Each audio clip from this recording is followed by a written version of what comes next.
I mean, I'll personally vouch multiple times throughout this episode. This dude makes a killer burger.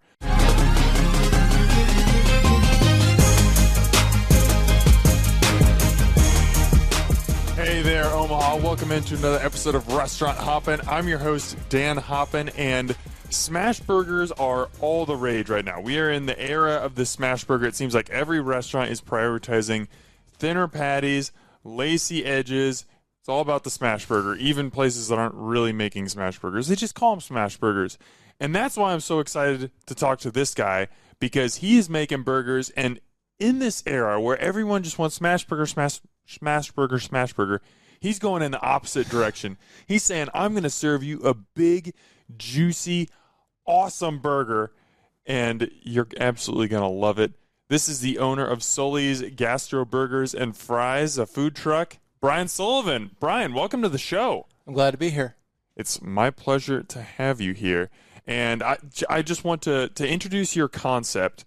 You had a Facebook post on August 20th that I think served as a great introduction. It said, your goal now is to change the conversation about what makes an excellent burger and fries in our city. What did you mean by that, and what makes an excellent burger and fries? So the concept came from reading the book Unreasonable Hospitality. I love that book. Yes. And in the first chapter they talk about, because they were ranked number 50, and they're like, for us to become number 1, we need to change the way that they talk about what fine dining is, and they did it through hospitality. And I was like, when I read that, I was like, that's what I want this company to be. I want us to do the best burger that we possibly can do, and to constantly improve upon it and make it better every time. And that will eventually change the conversation of what a burger is in Omaha.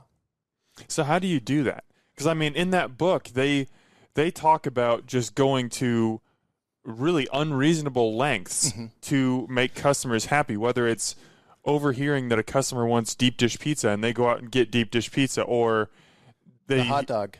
Yeah, the Chicago dog, or they hear that it's, somebody's birthday, and okay, well, we're turning, the volume way up. We're going to go nuts and make this an epic celebration. How do you do that with burgers on a food truck? So it starts with taking each individual thing and what can I do right now for it to be the best quality that I know how to do? So I researched hours and hours on what makes the best burger, what's the grind, what combinations, and just went down that rabbit trail on fries. How do you get the crispiest fries? Because right now, ever since the pandemic, with everyone taking to go, you can buy these fries that have a crust on them, so they're super crispy and they don't ever get soggy. Well, if I want to do everything in-house, how do I get that same product but make it in-house? So it's just doing lots of research on how can I make the food shine and make it do the best I want to do.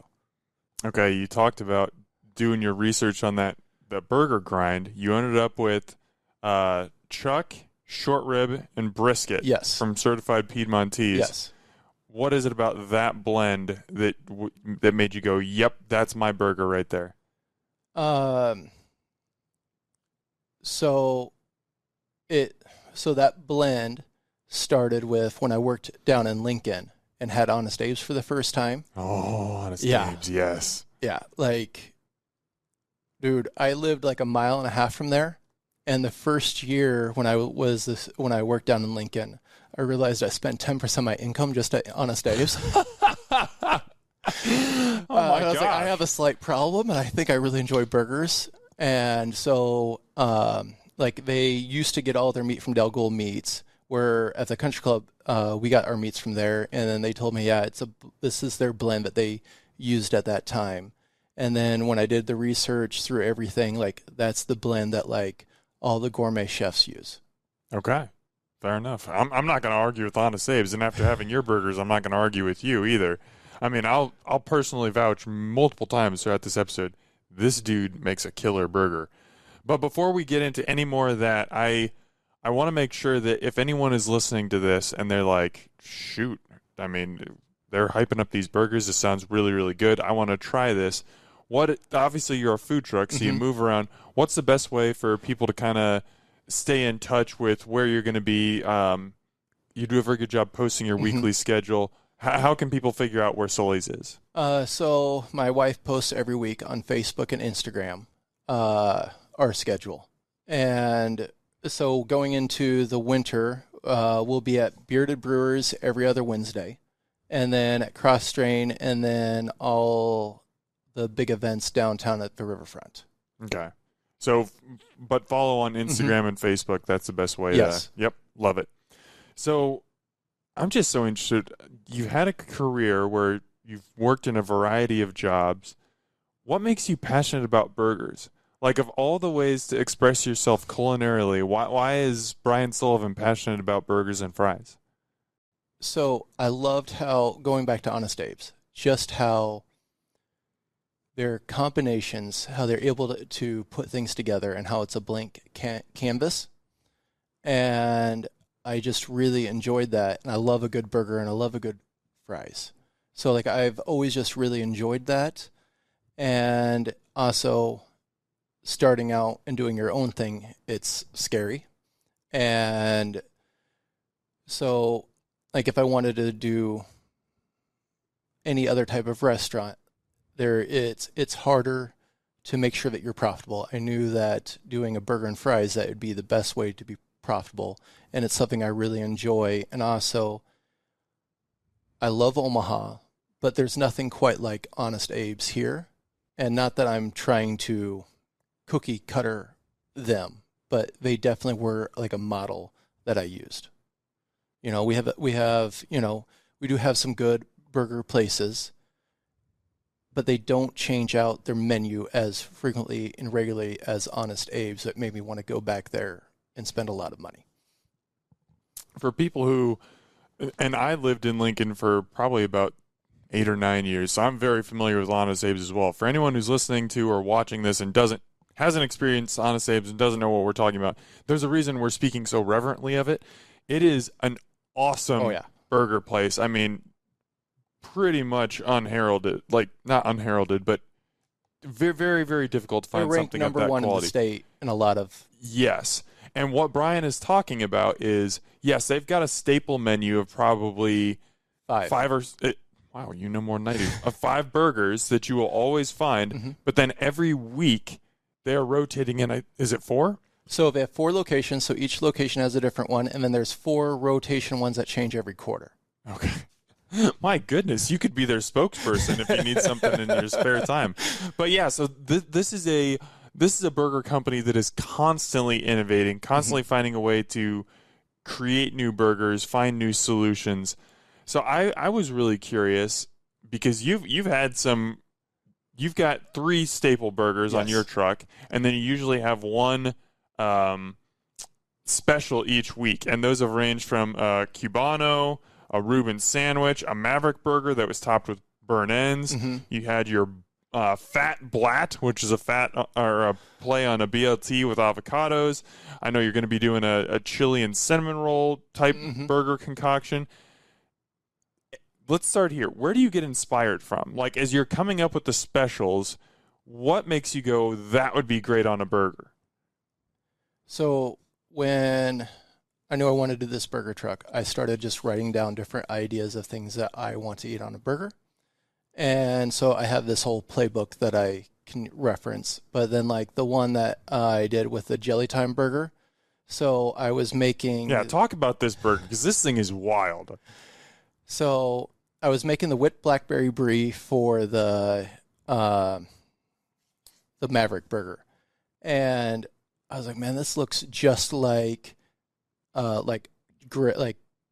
jelly. And then I just started singing the song Peanut Butter Jelly Time and a Baseball Bat.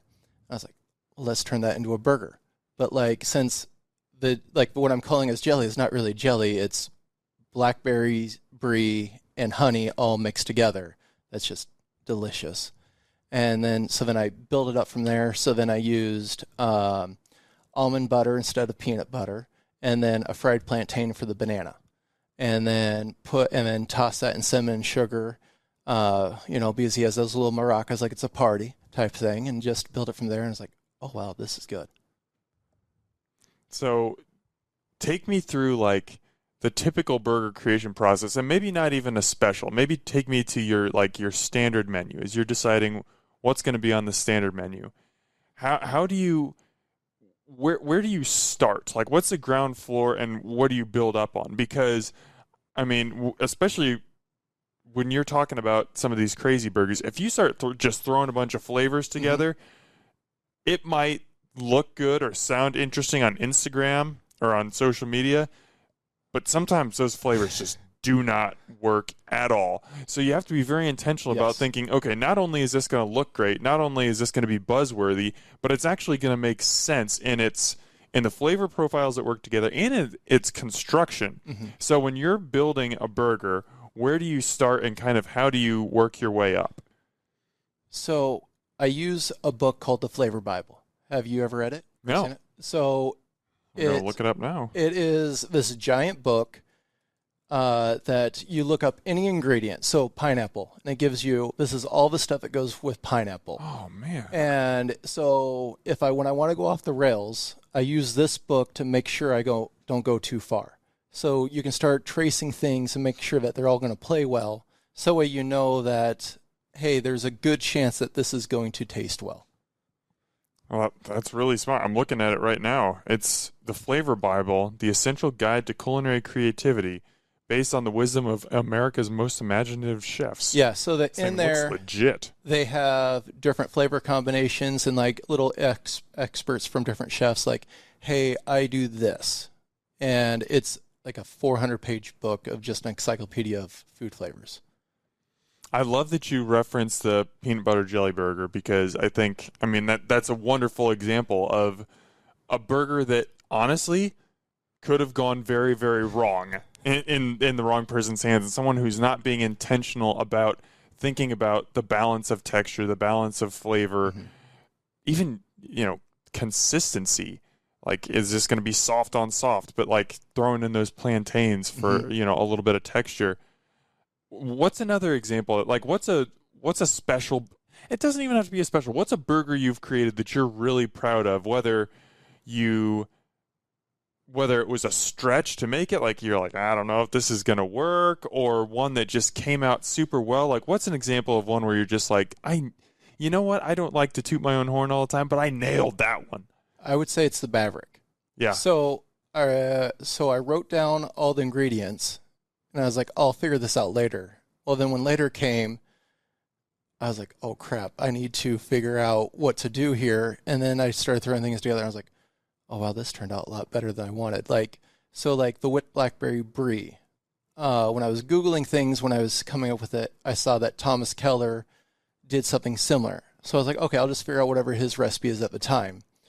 But because I didn't actually do the research to figure it out, what he did was he just whipped the brie and then put fresh blackberries on top. I was like, oh, well, that's not what I thought this was. I was like, I'm still going to go with it, but let's try to make it, so you just pivot and you just, when you realize that like, oh, I thought they were doing something different, you just go and you sort of make it your own.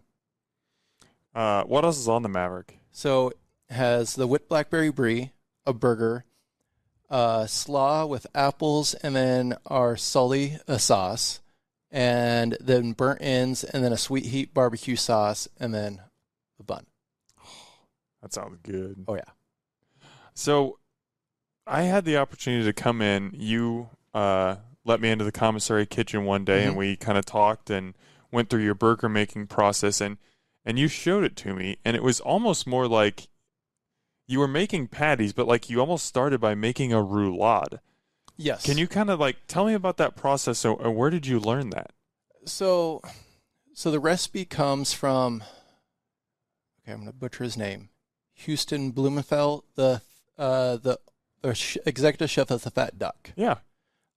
So said very well, by the way, not butchered at all. Oh, thank you. Well done. So he had this show on BBC called In Search of Perfection.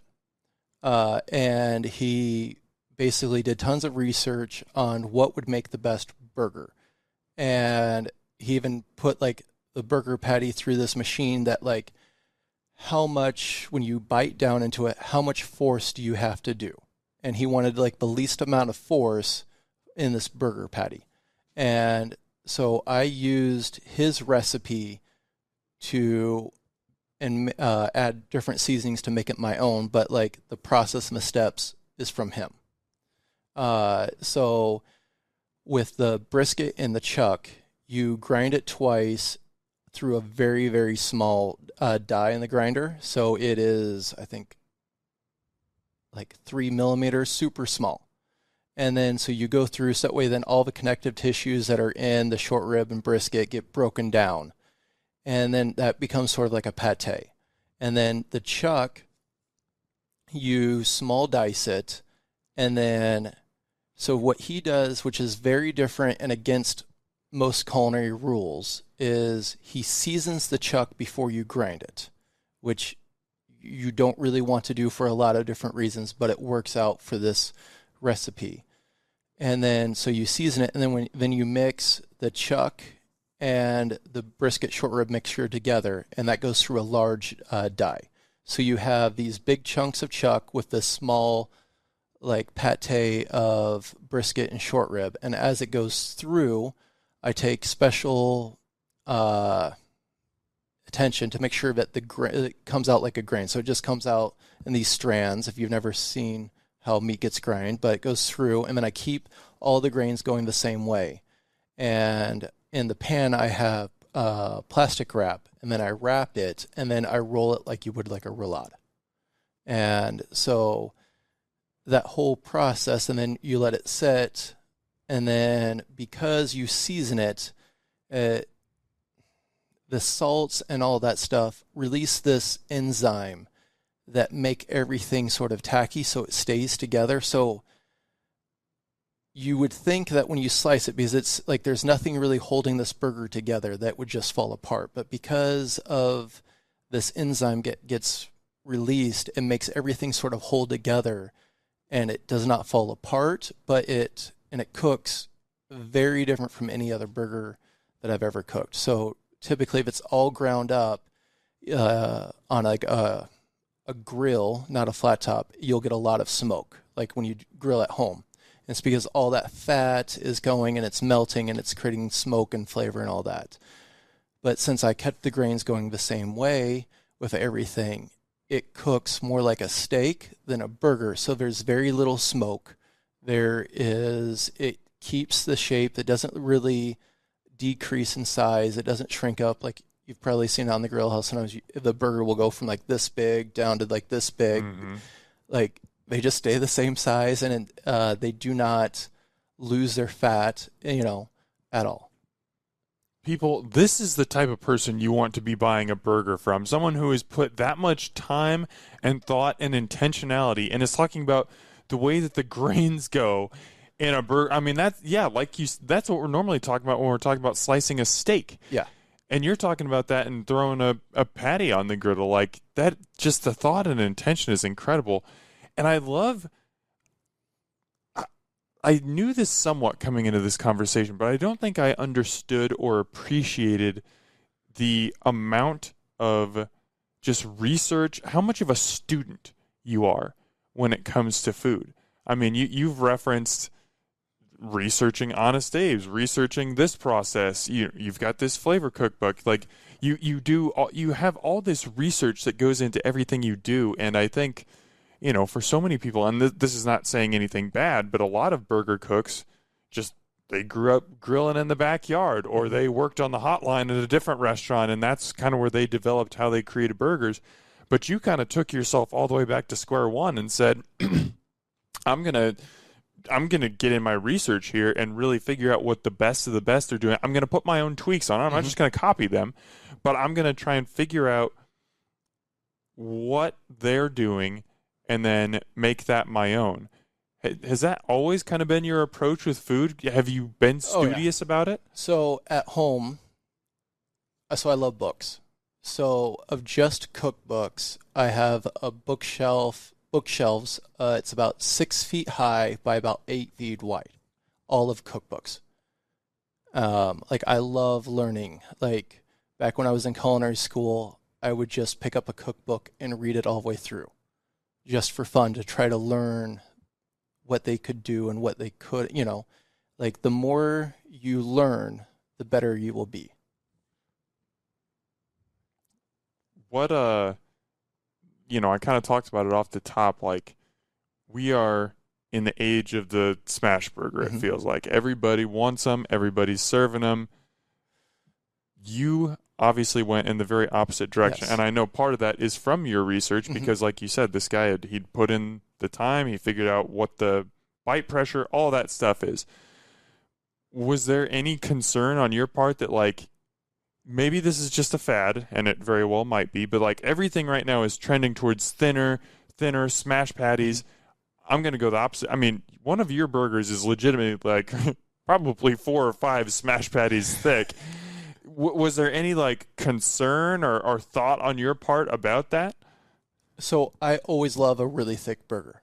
Like I've always loved those. My wife loves the smash burgers and was like pleading with me. She's like, "Can you do a smash?" I'm like, "No." I'm like, "Everyone's doing that. I don't want to do that. Also, I want to make the best burger that I know how." And not saying that I couldn't make a really good smash burger, but like I want to grind my own meat and I want to take the special care of doing it. So if I'm going to do that, I want it to be something unique and memorable. My wife, she's like, "Can you just put it on the flat top and like sort of smash it?"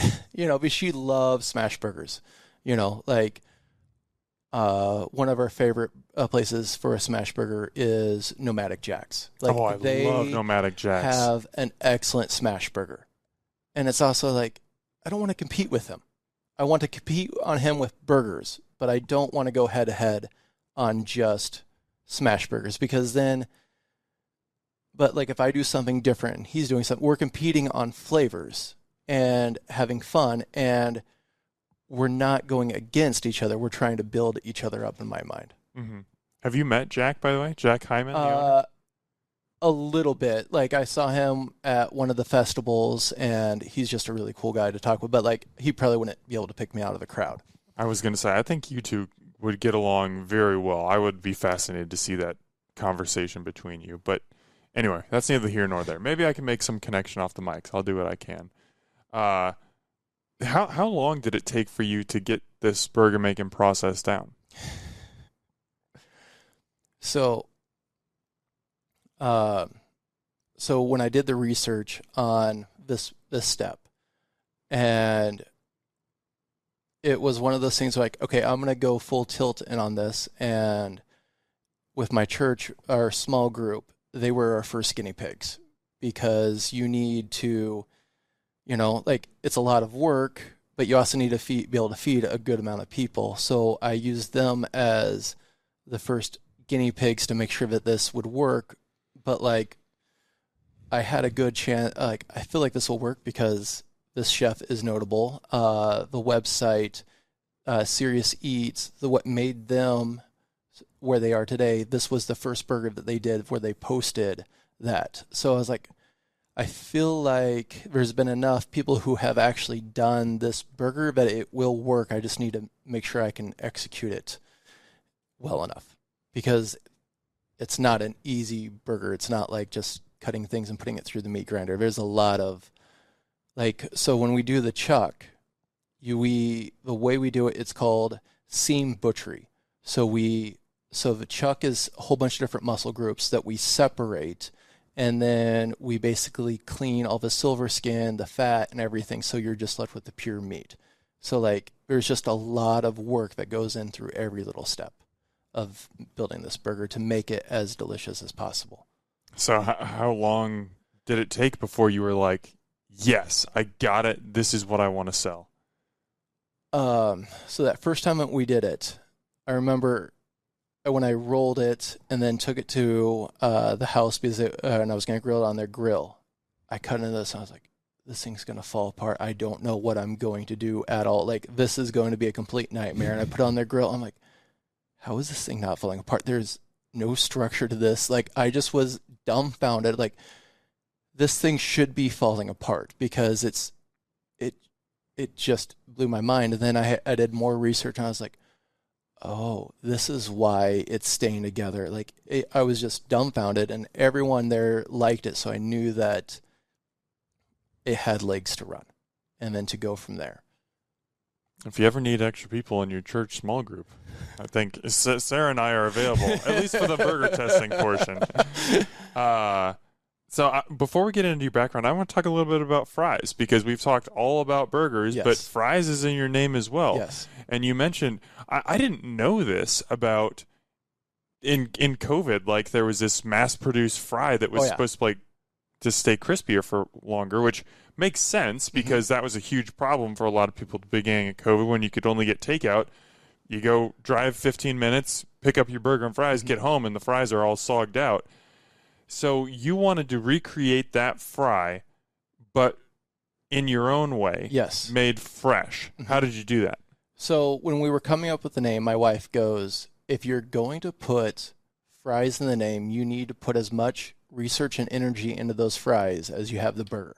I don't want it to be an afterthought. So I took her challenge and did probably 40 hours of research on how to create the best fry, because like I remember when we were at Nomadic Jack, she's like, "Man, these fries are so good. There's a the crispy layer on there." She's like, and he throws that celery salt on there too. Yes, he's a smart man, Jack. Anyway, and she's like, "Are you sure you want to make your own fries?" I was like, "Yes, we are not. Like, I'll figure out how to do this." So, after lots of research and a lot of little rabbit trails, I found out that if you lacto ferment the fries, that you let Mother Nature do what it does best. And so lacto fermenting is where you put things in, so for our fries, it's a 1.75% salt mixture. So for 50 pounds of water and french fries, we put in 1 pound of salt in there. So that creates a 1.75% mixture. And so it prevents bad bacteria and limits the amount of good bacteria because of the salt in there. And then the good bacteria goes and starts eating all the starches in the fries. And then we do it for 3 days, and then we put a sachet of bay leaves, rosemary, thyme, peppercorn, garlic in there. So then you get all these herbs and salt throughout the flavor of the whole fry. So our fries just have flavor throughout the whole thing. And then we defat fry them in tallow, which is beef fat. And they just make this addicting fry. But because they've been the bacteria and all that stuff through lactofermenting, it creates this extra crispy shell on the outside with like this mashed potato on the inside. And they're just addicting and delicious. Like, I would say I crave our fries more than I crave our burgers. I'm going to go out on a limb and say you got straight A's in science growing up. You are a scientist, man. I mean, not only that you have this process memorized, but you understand the why behind your doing everything. Mm-hmm. Like this percentage of salt, and it just boggles my mind. It's really impressive. I also want to agree with you. Like, the burger to me was probably more memorable from my first experience, but the fries were excellent. Normally, I'm not somebody who eats a whole burger and fries because that's just it's a lot. And I crushed all of it because I was just like, this is so good. When's the next time I'm going to get this? I don't know. I'm going to enjoy it in this moment and worry about my elliptical workout later. So we have a fry sandwich called a chip buddy. Yes. So it's a play off of a British dish that I take the concept and just make it my own. And that sandwich is just delicious. So it has our herb cheddar aioli on the bottom, our Omaha sauce on top with these fries in the middle. And it's like a delicious snack. I remember seeing that before I came and met you, and I was just kind of like, I had started to see Sully's pop up on my social media, and I was like, okay, what is this? And I saw that burger, and I was like, okay, he's putting fries on top of a burger. That's kind of interesting. And then I was like, wait a second. There's not a burger there. That's just fries in between a bun. Like, I know you said it's a play on a British sandwich, but it's a wild idea. And most people who are going to visit your truck have never heard of it. Right. How did you come up with that? And what made you say, I know I'm not in Great Britain, but I think this is going to sell? So it goes back to my wife telling me, like, hey, you need to put thought in here. So then I just was researching different fried dishes, and then this came up, and I was like, well, if our fries are good, I could see this being delicious. Like that one truly surprised me by how delicious and addicting it is, because it's starch on starch on starch. All the carbs. And just get them all in one meal. Another through line we've had through this conversation, secret MVP of this truck is your wife. Oh, yeah. She's just got all kinds of good ideas. Oh, yeah. Like, I couldn't do this without my wife. She literally books all of our events. She takes care of all the social media, and, like, she's like my cheerleader. Like, there's been multiple days where, like owning your own business is tough. I'll be like, I don't know if I want to keep on doing this. And then she will just be my cheerleader and be like, you got this, you can do this. And like, keep on pushing me on. Like, I've always wanted to do my own thing, but I've told her 1,000 times, I don't think I could have actually made it this far without you. And like, you've made this into this amazing restaurant that we have. And she deserves as much credit as anyone. Shout out to the wives out there. Behind every successful man, there is a wife who is encouraging them and pushing them forward. I guess that doesn't apply to everyone, but it certainly applies to me, too. I'd be nowhere without Sarah. So thanks, Sarah. Little shout out to you. Thanks, Grace. Thanks to Grace, too. Shout out, Grace. How'd you get into cooking originally? Happenstance. So I originally went to school for computer engineering. Not at all. That's quite the right turn. Yes. Yeah. So it was my sophomore year, right around this time, when we had at our dorms at UNO, we had these pumpkins that we used Sharpie on them. And I decided I wanted to turn that pumpkin into pumpkin pie, but had no idea what to do. So I remember calling my mom, asking Mom, hey, how do you turn a pie into pumpkin pie? So then she told me. I did that. And then we were like, oh, well, we need a pie crust. So then we called up one of our friends' mom who makes really good crust. And she's like, well, yeah, here's the recipe. You need to get some lard. I like, pig fat? You can buy that at the store? She's like, I'll just give it with my son when he comes and with the recipe and all that. So then we made that, and the pies were in the oven. We even made whipped cream from scratch. And I was supposed to go to class. And I decided to skip my class to see this through. And then, like, we had these pies, and that was good. And then, time goes on, and like, I didn't really know what I wanted to do with my life. So then I stopped going to college, and then went to culinary school because I was like, let's just do this for fun, and then let's figure out what I'm going to do with my life. And it just sort of stuck. I was not expecting it to turn into a profession or a career. It was more one of those things where it's like, well, I need to do something. Let's just do this for now and then figure everything else later. Was there anything in culinary school that really sparked that fire in you, whether it was a class or a certain day or So growing up, I was a very picky eater. So I wanted, like, my burgers were just plain, like bun, meat, no cheese, no ketchup, mustard, anything. Like, very picky, like. And So it was in foundations class, and they had all these ingredients that you had to taste. So that way you could, build your repertoire and figure out what things were.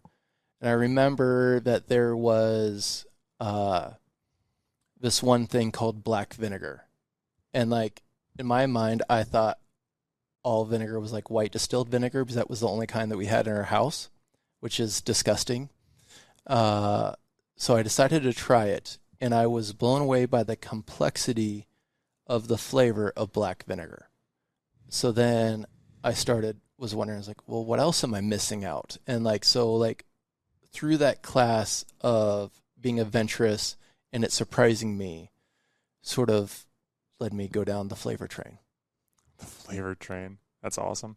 And then you spent about 15 years out of culinary school working in corporate dining jobs, country clubs, things along those lines.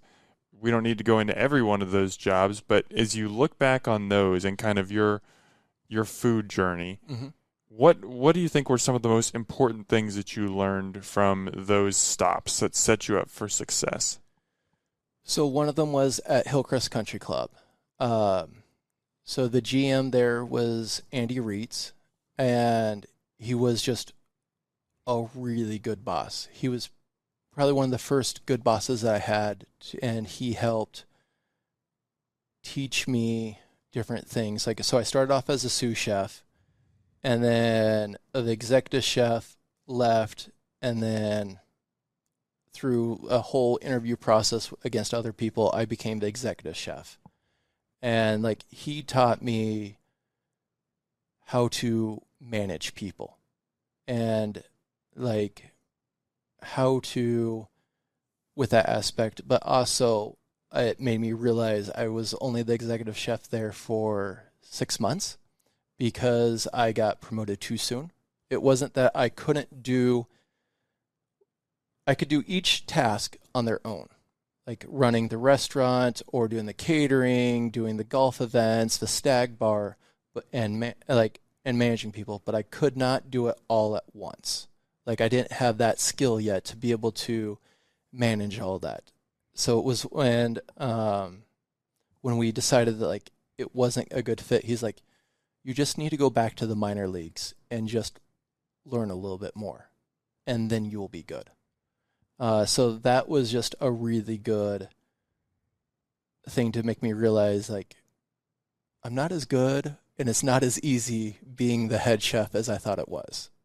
And then another time that I would say I got to really play with flavors was when I was cooking for Kiewit at their training facility. So they'd bring in 75 people for between 3 to 4 days every week for training, and we'd fix them breakfast and lunch. And for lunch, we had to do 2 proteins, 2 starch, 2 vegetables, whatever I wanted to do, with really no budget to speak of. So I just got to have fun and play with flavors. And that was probably one of my favorite jobs because I got to learn how to play with flavors. And then also I learned how to manage people through that one. I want to go back to that first job that you referenced and being told that you're not good enough for this right now. We think you have the potential to do this, but you need a little bit more seasoning, a little bit more experience, but you're not ready now. How hard? I mean, I'm sure anyone who's listening to this, I know I've had that feedback in my life. That's hard feedback to take. Oh, yeah. Even for a humble person, that stings, and that makes you feel like, oh man, screw you. You don't think I'm good enough for this? But how did you take that and internalize that and ultimately be able to spin it forward positively? It took time. It definitely hurt. But it was, once you get away from that situation, I have a hard time giving up on things. And he had to step in because he knew that I wasn't going to give up, but the ship was sinking and I was too oblivious for it to sink. And I have gone to him years later when I saw him. I was like, hey, I appreciate what you did, because I needed that, because it really helped me go in the right trajectory. When I got the executive chef, Kelly, he used to own Lincoln Poultry. Then when they got bought out by Cisco, he was the president of Cisco of Lincoln, and he was a member at the country club. And he went to me and he was like, our industry has a problem of eating its young. Please don't let that happen to you. And like, by what Andy did when he stepped in, like, he prevented that, because I would have probably just self-destructed if I would have kept on going and like been done with this industry.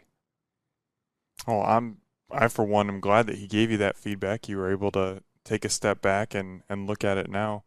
Look at how you've grown from it now. Oh yeah. At what point did starting your own concept come into your mind? So I've always wanted to do it, but I needed my wife to be on board.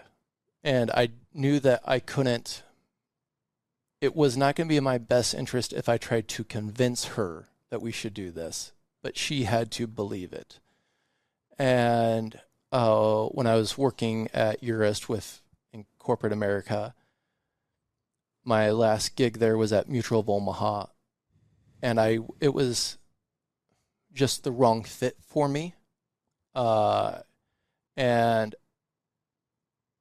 I learned a lot and I enjoyed it, but also I was not succeeding at it, and it was taking a toll on me and like our marriage and everything. And someone from our small group, he had been wanting to invest in me and for us to do a food truck, and he'd been probably 6 months to a year prior been mentioning it periodically. Hey, I want to invest in you to have you open up your own business. And when we realized that my career path that we were on, that like, this is not as good as we thought it would be, Grace then was like, all right, let's actually entertain his idea of wanting to invest in us and to start this company. And so then Grace was on board, and then I created a business plan, ran some numbers, and then Grace was on board, and she's been on board ever since, which has been very helpful, especially since all the ups and downs of owning your own company. I have definitely needed her to be on board through that whole process. Do you remember like the conversation when you knew she was on board, and not just saying like, oh, this is an interesting idea, or I would support you if you do it, but when she was like, yes, we're doing this. So yes. So we were looking at other jobs, and she realized that all other jobs was night, weekends, and holidays. And she's like, well, if that's all these other jobs are these, then why don't we do our own, where if it's night, weekends, and holidays, at least it's our business instead of someone else's business. And so she was on board, and like throughout like the whole, because it was 8 months from that conversation to when we started Sully's, I would show her different job openings, like, hey, what do you think about this job? And she's like, I thought we were opening a food truck. Do you not want to do this? No, I just want to make sure. And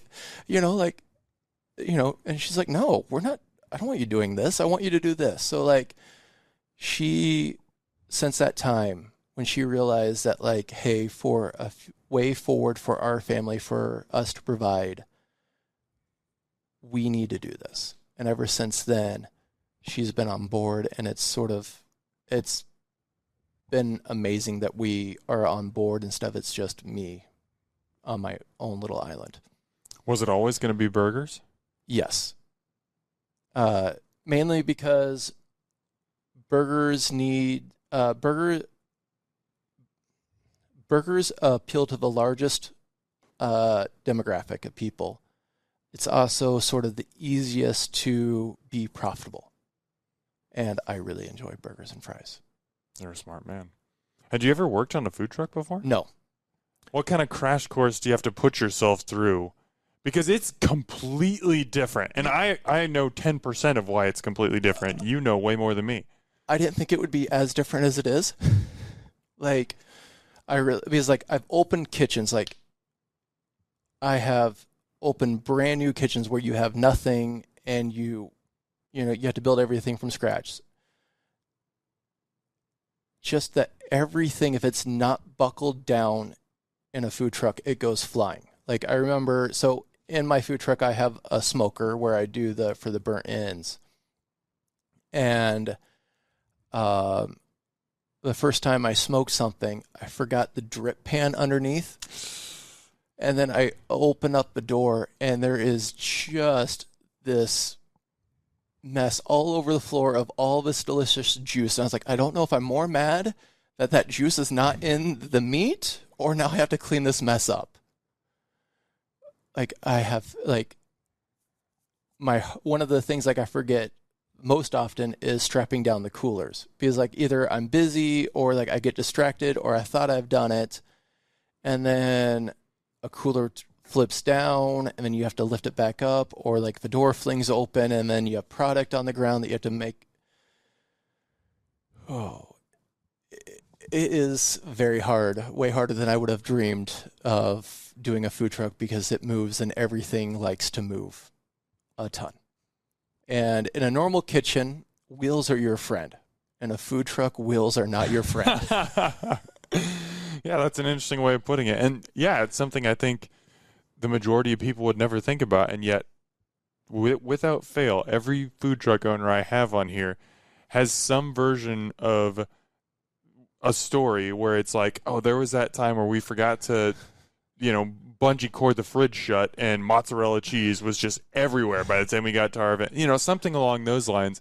And yeah, you don't think about that because normally your kitchen isn't moving. Right. Also, one of the things now with the winter, we have to, if we don't use our 100-pound tanks, we use a 30-pound tank, we have to put a heater on them because so my generator uses propane, all the equipment uses propane, so it will actually freeze up before, there's still plenty of propane, but it's a solid rock because we're using so much that it's just freezing up inside. And you'll on a 60-degree night, you'll have just a layer of ice completely around everything. I was like there was one time I was like, we're done serving because my propane froze up and I don't have any fresh to do. We're done. That's not how you want to end the night is, well, I have propane, but it's in a wrong state. The things you learn. Correct me if I'm wrong, but I believe your first day open was at Trucks and Taps on Wednesday, July 10th. Yes. What do you remember most about that day? When I bring that date up, what memory comes up? No sleep. No sleep before? So the truck was built in Lincoln. And it was almost 2 months behind schedule. And we needed this thing to go out and start making money. And then so my generator was not connected to the trailer. So I was down in Lincoln helping them put this thing onto the trailer by welding things till 3 a.m. in the morning. Got home at 4 a.m. and then went and took the trailer to the commissary at 6 a.m. to load up with all the food and to get ready for this first day of real service. So no sleep. And the thing that I is most memorable about that time was it was after lunch service and I realized that Chef Kevin, the chef who trained me and taught me how to do everything. He knew I was doing a food truck and everything, but I forgot to tell him that hey, we're actually open. And so then I took a photo of the truck being open, sent it to him, and was like, hey, today's our first day. We're open at Trucks and Taps. And him and another old coworker came and ate my food. And then like the following week, we had posted something, and then he posted that he, like, how proud he was of me and everything, of like following my dreams and all that. And, like, that meant a ton of just the guy who trained me, and how like he made me the chef of who I am. Like with the burgers, with like doing the roulades. Like, I learned how to do a roulade through Chef Kevin, which, and because we used to make tons of them. And then it's like rolling the meat that way. Like, it was easy. Removing all the silver skin off of the chuck. Like, I don't know how many terrace majors I have cleaned for him and all that. Like, he taught me the foundational skills on how to be a good chef. And it just meant the world that like he dropped everything to come and eat my food. And then like he was just so proud of me. It was like the best feeling. That's awesome, man. So you obviously got very good feedback from him. Yes. But I'm curious about the other feedback that you get, because you said you spent months and months, doing your research, developing this burger recipe. You've been using your small group as the guinea pigs. Mm-hmm. So you've gotten feedback. I'm sure you've tried the burger. You like it. Grace has tried it. She likes it. Your small group gave it the thumbs up. They say this is great. It's one thing to have, that small amount of voices telling you that it's good. But the general public has to love it. Yes. And it's another thing to execute it. Hey, I'm going to bring, however much meat over to my buddy's house, and we're going to cook over there, versus I'm going to make 80 burgers tonight on a food truck with propane that might freeze, apparently.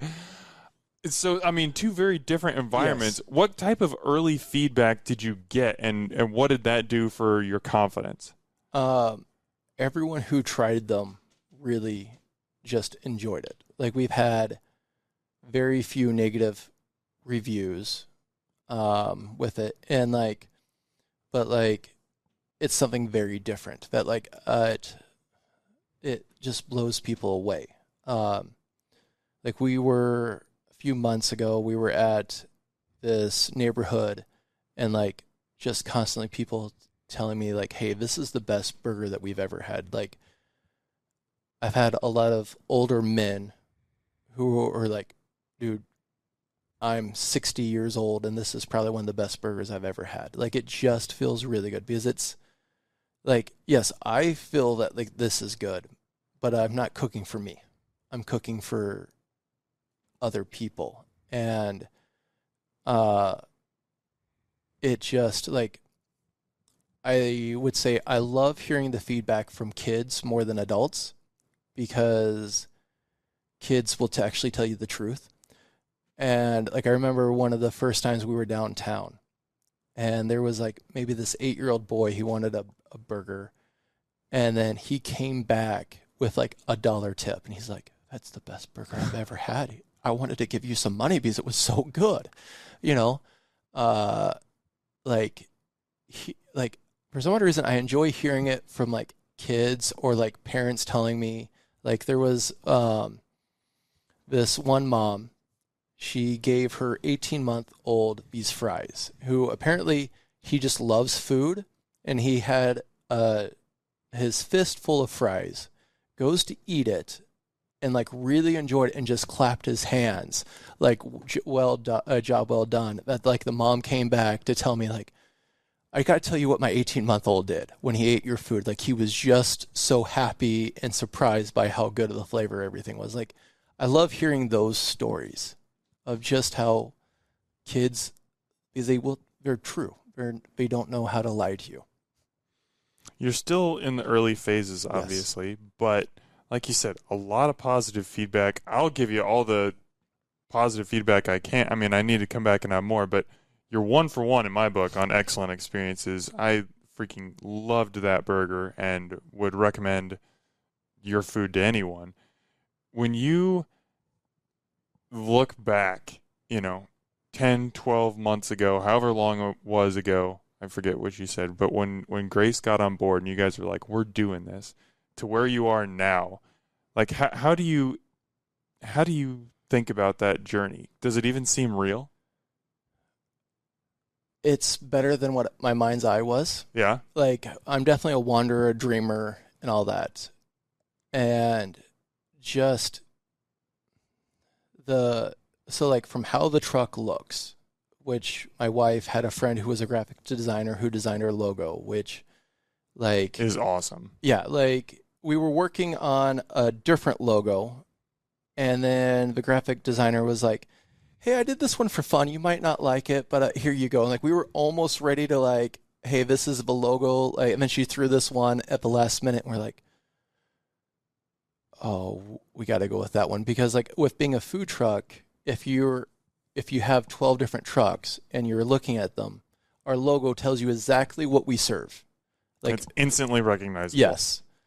So like just how the trailer looks, the logo, like that was better than I could have ever dreamed. Like just like how the food has came together, it's just been better than I've dreamed. And it's really weird because it's most of the time things don't happen how you would imagine, let alone better. Now it's been way harder and worse in a lot of different areas. And like, so the trailer is 22 feet long. I would have never guessed how draining it is hauling that trailer everywhere through traffic. It's a big giant sailboat on a windy day. It just goes where it wants to go. Like that's very more draining than I could have thought, but like the overall concept and like what we put out, like it is better than I could have dreamed, which doesn't seem like it happens often. All right, dreamer. Tell me, I know your food truck, it's only a couple months old, but what do you see when you look into the future of Sully's? What do you see? So I would love to, the goal would be to eventually do in a brick and mortar and have multiple, like maybe like 4 locations throughout the city. But like, I want to be able to refine and do things better. So like, I want to, dry age some of the beef and they're like the short rib. I want us to make our bread in-house. I want to just make everything that we can from scratch, which when you're in a food truck and you have limited space and a commissary that you're sharing with people, like there are things that like, all right, well, making our bread right now is a pipe dream. So we're going to go with Rotellas and you do a good bun from Rotellas, like one of the things that like I would say like our burger is like 70% of like what I feel like it could be. Like one of the things is meat tastes better. So like when it gets slaughtered, it tastes better if you let it sit in your cooler for about 60 days because then it's been able to age a little bit and everything. But because of using Piedmontese beef, and so like it gets slaughtered on September 10th, I get it September 22nd, and so like this meat hasn't had enough time to actually age in the bag like that you need it to be a better product. I don't know if I answered your question. I went on some tangents. I was just asking about the future. So you did answer it. You said, we're gonna have what's the word I'm looking for? Hopefully, we're going to have some brick and mortars. We're going to have some more defined processes, and we're going to be doing everything in-house, which I think is really exciting. And you also said your burger is about 70% as good as you think it's going to be. Brother, let me tell you, if that thing's at 70%, I don't know if my taste buds can handle 100, because you've got something good on your hands right now. Listeners or watchers, go check this guy out. Follow Sully's Gastroburgers and Fries on Facebook and Instagram. Grace does an excellent job every week. There's the special for the week, and there's the schedule for the week. You can see those things very clearly posted. You're going to want to find this guy. You're going to want to try his food. Just trust me. It's very, very good. Brian, thank you so much for taking the time to come on the podcast today and share just some really cool insights and just have a good conversation about burgers. Thank you. I'm glad to be here. All right. And Omaha, as always, thanks for eating with us.